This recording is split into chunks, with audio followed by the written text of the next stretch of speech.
Hello and welcome to News Across Nigeria. I'm Olumide Macaulay. Coming up today, members of the Catholic Church in Nigeria stage a peaceful protest against killings in Benue State.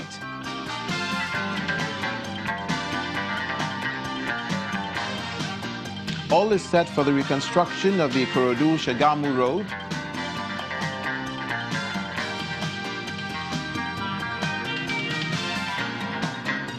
And we seek the opinion of experts on how to end boundary disputes.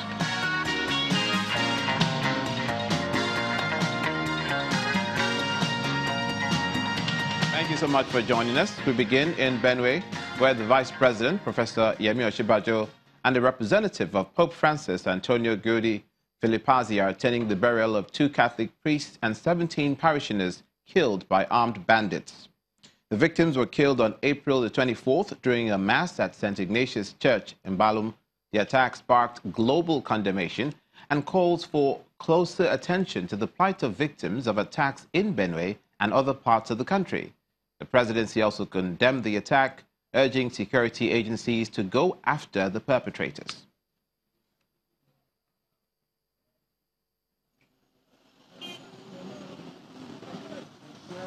Mission in Nigeria, meanwhile, is holding a nationwide prayer and peaceful protest against the killings across the country today. The protest is in line with the directive from the Catholic Bishops' Conference of Nigeria for all its members to participate in the march against the constant attacks on innocent people, including last month's killing of 2 Catholic priests and parishioners. Catholic faithful in Edo State, Oyo, Benue, Lagos, and other parts of the country are already on the streets, marching peacefully and displaying placards with various messages. The peaceful protest coincides with the burial of the 17 church members and the 2 priests killed during a mass in Benue State.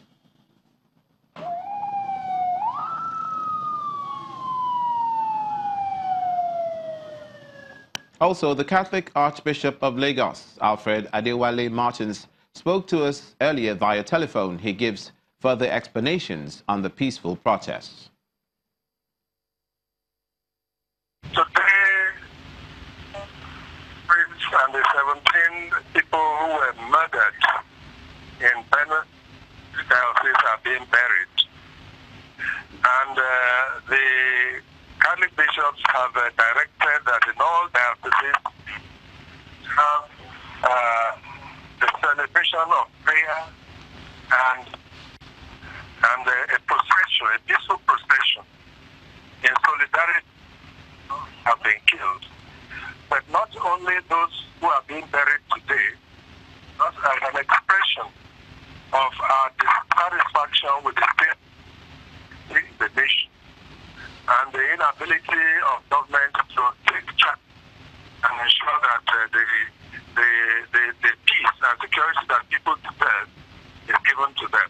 We think that the government ought to have intelligence agencies that are capable of as it were,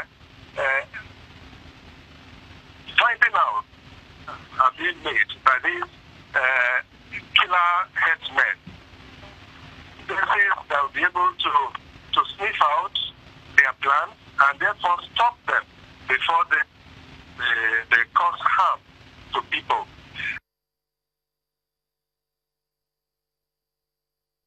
And now let's quickly show you some of the images of how the protest transpired, some of the pictures of today's occurrence.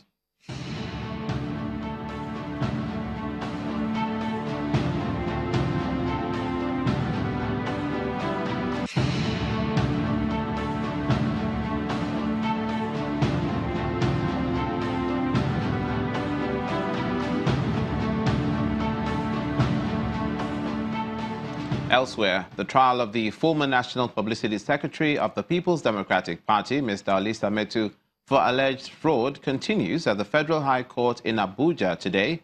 But Mr. Metuh is absent in court as his lawyers asked that the judge adjourn the trial because he is said to be receiving treatment in hospital. The prosecution counsel, however, rejected the plea, claiming that the court is not aware of what transpired in the hospital after the defendant was taken there and that the court does not have a medical report explaining his absence. He describes the plea of the defense counsel as a complete disregard and disobedience to the authority of the court and the judiciary as well, and asked for the trial to proceed in Mr. Metuh's absence. The prosecution also called the attention of the court to comments allegedly made by some analysts on national TV regarding the trial. He also explains the merit of the trial has already been discussed in the media and wants the court to order for copies of the video recordings. Now, the wife of the Commissioner for Youth and Sports in Zamfara State has been abducted by gunmen alongside 6 others at Gurbimbore village in Zurmi local government area of the state.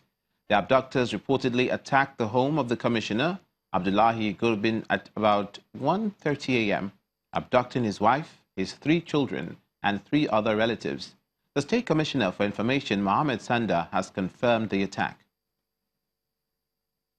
Yesterday night, they visited one of the commissioner's house, in particular, Talban Kaura, Abdullahi Gurbin Bori, from Zurmi local government, the Commissioner for Youth and Social Welfare. They kidnapped his wife yesterday night with his 3 children and other 3 people in the village. The only thing I believe is that these people, they want money.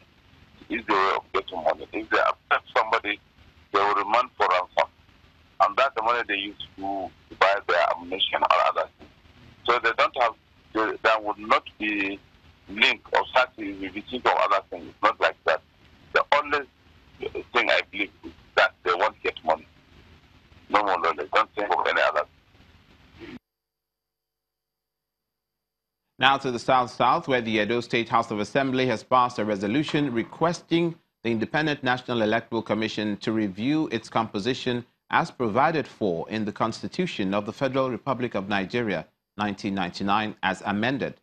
Lawmakers want more polling units to be created for elections and a delineation of political wards within the state.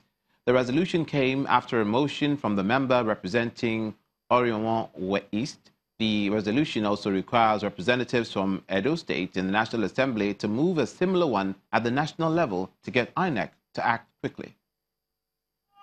The Speaker of the Edo State House of Assembly makes his way into the chamber, ready to pursue the day's business.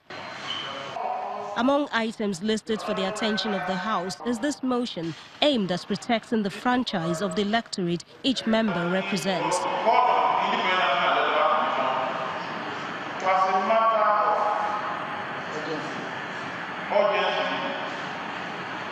Commend the process of creating more units in Edo. Commend the process of delegating more political wards in Edo. Then declare it is constitutional to commend the process of ensuring that Edo gets its rightful number of representation in the state house of government.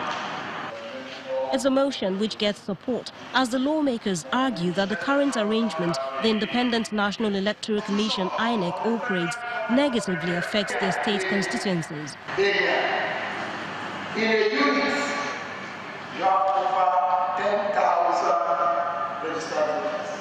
But for convenient to allow people to be able to have a chance to vote and without crowd on themselves, they now create emergency sub-units. And at the end of the day, we discover that a lot of people are disenfranchised and they will not want to participate. They just want to do it.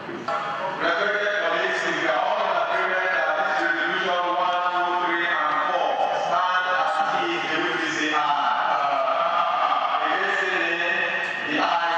The resolution of the House also invites lawmakers from Edo State in the National Assembly to take steps to ensure that INEC carries out a review of the composition of the State House of Assembly and creates more polling units as well. Jessica Olisa, Channels Television News.